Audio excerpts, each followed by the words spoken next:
বন্ধু। একদিন এক বিকেল বেলা খুকু সোনা খেলছিল, আনন্দে আত্মখানা হাওয়ায় ডানা মেলছিল। এমন সময় আকাশ থেকে আসলো নেমে পড়ি, অপরূপ তার রূপের গরম। এখন কি আর করি? হেসে হেসে বলল পরি, খুকুমনি শোনো, আমায় তুমি খেলায় নেবে, ভয় পেও না কোনো। আমি হলাম পরি রানী, ধবধবে রং তাই। আমি তোমার খেলার সাথে বন্ধু হতে চাই। ভুল বুঝো না তুমি আমার সাথে থেকো, খেলবো আমি তোমার সাথে যখন তুমি দেখো।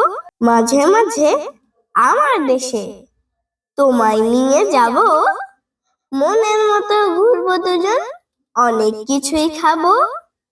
সন্ধ্যা হলে ফিরবে তুমি বাবা মায়ের কাছে, বলবে তুমি তোমার অনেক পরি বন্ধু আছে।